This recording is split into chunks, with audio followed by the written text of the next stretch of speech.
জীবন কি অদ্ভুত, কিভাবে একটা ভুল মানুষ আমাকে ঠিক মানুষটার কাছে নিয়ে আসলো।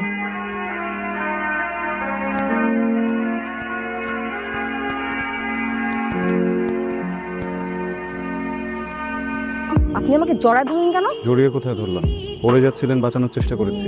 জড়ায় ধরে বাঁচাইতে হবে কেন? আসলে মানুষকে বাঁচানোর কোনো ব্যাকরণ নেই তো, তাৎক্ষণিক যে বুদ্ধিটা মাথায় আসে সেটাই করেছি।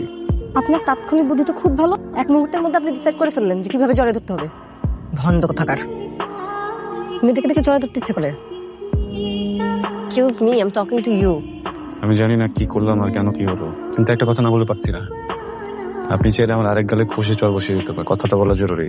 আপনার পারফিউমের গন্ধটা অদ্ভুত। আচ্ছা আপনি জাস্ট ফোন করলেই যখন চায় তখন। আচ্ছা, এই ছেলেটাকে নাম শুনলাম এই ছেলেটাকে আপনি কালকে চড় মেরেছে, বেয়াদব বদমাশ। আপনি না ঠিক কাজ করছেন, আপনাকে তো পুরস্কার দেওয়া যাচ্ছে না। ফিরোজ সাহেব এগুলো কি বলেন? এরকম বেয়াদব ছেলে আপনার এখানে এই পার্কে কি করে? আমার তো ইচ্ছা করে গলার ধাক্কা দিয়ে বার করে দিই, তো পারছি না। কাস্টমার টিকিট কেটে পার্কে আসে, আর যদি বার করে দিই আমাদের তো অমঙ্গল হবে। আপনার মেয়েকে পাচ্ছেন না, আর আজকে জানলেন আপনি। অফিসার, নিজের আত্মীয় স্বজনের বাড়িতে আগে খোঁজ নিয়ে তারপর আপনাকে জানিয়েছি। আসলে হয়েছে কি, থানায় যাওয়ার ব্যাপারটা আমার জন্য লজ্জা। প্লিজ অফিসার, যত তাড়াতাড়ি পারুন অনেকে খুঁজে বের করুন। ঠিক আছে, আপনি ঝাউগাছগুলো কিন্তু সব ইংল্যান্ড থেকে আনা। ওইটা ওই ছেলেটা না, আজকে এসে বসে আছে। এক্সকিউজ মি, আপনি কি প্রতিদিন এখানে আসেন? জি আসি তো, কেন আসবো না? আজব তো, আমি না বলার কি? কেন জোর করে শূন্য মারা তীর বুক পেতে নিচ্ছেন? শুধু আপনি না, পৃথিবী প্রতি পদে পদে আমাকে না জানিয়ে দেয়। আমার একটা কথা বলার ছিল। বলুন। আপনি আসলে সেদিন আমাকে যে বাঁচালেন, আমি আসলে সত্যি সত্যি মাটিতে পড়ে যাচ্ছিলাম, আপনি আমাকে বাঁচালেন। আর ওখানে না অনেক মানুষ ছিল, ওরা অনেক হাসাহাসি করতেছিল, আমার মেজাজ খারাপ হয়ে যায়। কিছু না বুঝিয়ে আমি রাগটা আপনার উপর ঝেড়ে ফেলি। ব্যাপারটা একদমই ঠিক করিনি, আমি রিয়েলি সরি। সমস্যা নাই, আমি কিছুই মনে করিনি। দেখেন, আপনি আমাকে আবার লজ্জা দিচ্ছেন। স্যার, লজ্জা দিবেন না, কিন্তু এই কথাটা ভালো লাগছে। এবার ফিল্মেরটা থেকে যায় এরা ভূমি। একদিন তোমার সামনে এসে সারপ্রাইজই তো দিচ্ছ।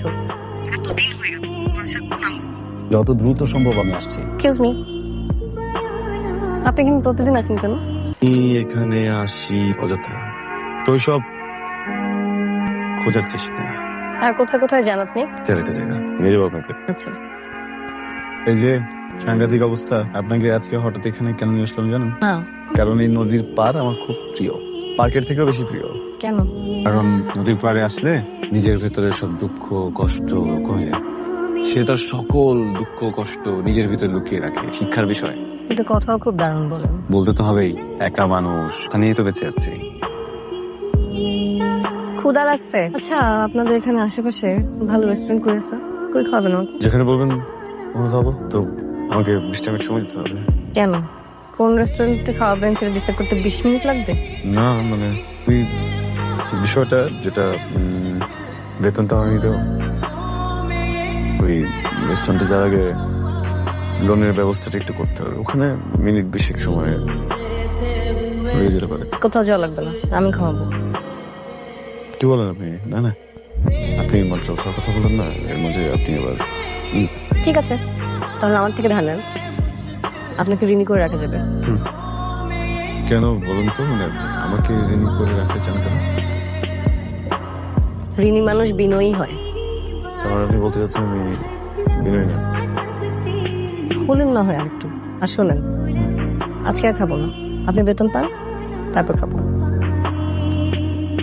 আমার সেটাই ভালো মনে হচ্ছে। না, আপনার এই সিদ্ধান্তটা ভয়ঙ্কর ভাবে পকেটের জন্য স্বাস্থ্যের কথা। চলেন তাহলে হাওয়া খাই, কিছু তো একটা খেতে হবে। তোমাকে ভাসাবো সুরে, জানা নেই গান। আমি একলা মানুষ বিষাদে পড়া। হ্যালো, আমি আর এক মুহূর্ত সময় দিতে চাই না, তুমি আর কখনো আমাকে ফোন করবে না। তুমি আমার কথাটা একবার বোঝার চেষ্টা করো। আর কোনোদিনও না।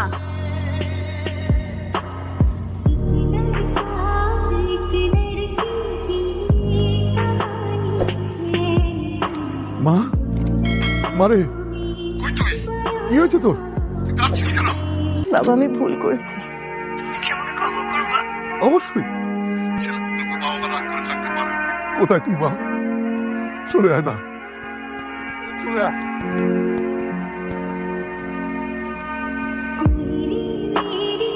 চলে যাচ্ছেন? বুঝি কালকেও তো কথা হলো, বললেন না তো কিছু? আসলে হুট করে সিদ্ধান্ত নেওয়া, অনেকদিন তো থাকলাম, বাড়ি ফেরা উচিত। আর কখনো দেখা হবে না? হবে হয়তো, কে জানে। হুম।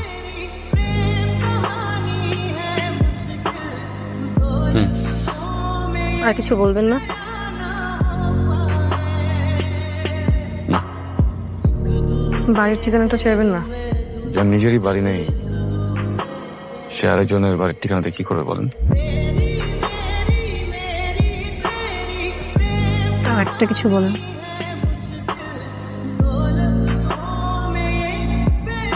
তো যাওয়ার আগে কলিং বেল বাজাতে হয় না। আপনাকে একটা নাম দিয়েছিলাম না? সাংঘাতিক অবস্থা, নামটা ফেরত নিলাম। হুম হুম তাও থাকবেন। তুমি আমাদেরকে না বলে বিদেশি ছেলের সাথে এক কথায় বাড়ি থেকে বের হয়ে গেলে। পৃথিবী এত সহজ না। যাকে ওই কথাগুলো আমি একদম মনে করতে চাই না। এবার যদি তোমার শিক্ষা হয়ে থাকে তুমিও মাথা থেকে সব ছেড়ে ফেলো, আমরাও ছেড়ে ফেলছি। আর আমাদের ছাড়া তুমি একা কোনোদিন কোনো সিদ্ধান্ত নিতে যেও না। জীবন এত সহজ না। কিন্তু বাবা, আমি যে একটা সিদ্ধান্ত নিয়ে ফেলছি। মানে আমি যে এতদিন বাসার বাইরে ছিলাম, একটা মানুষই ছিল সবসময় আমার পাশে। আমার মনে হচ্ছে যে একটা ভুল মানুষের হাত ধরে আমি একটা প্রকৃত মানুষ খুঁজে পেয়েছি। আসিফের কেয়ারিং লিস্ট আমি কখনো ছিলামই না। একটা মানুষ যে ভালোবাসার আগে একটা মানুষকে কেয়ার করে, সেটা আসিফ কখনোই আমাকে করেনি। তুই এগুলো কি বলতেছিস মা? তুমি আবারও একই ভুল করবে নিতু। না বাবা, ভুল করতে চাই না দেখে আমি চাই যে তোমাকে পরীক্ষা করে দেখাতে সে আমাকে কতটা কেয়ার করে। গুরু ভাই, না পারলে মিথ্যে কথা বলেন কেন, তাও আবার আমার সামনে? হ্যাঁ, আপনি তো নিতুকে চেনেন, ভালো করে চেনেন। তাছাড়া আপনি আমাকে জিজ্ঞেস করতেন নিতুকে, কোন নিতু, কার কথা বলছি, কোনো কিছু না বলে এত কনফিডেন্টলি আপনি নিতুর নামটা নিয়ে নিলেন। নিতু, আপনি প্লিজ আমার সাথে একটু কথা বলবেন প্লিজ। নিতু, আপনি কিভাবে বুঝলেন আমি এখানে আসছি? চোখটা খুলুন তারপর বলছি।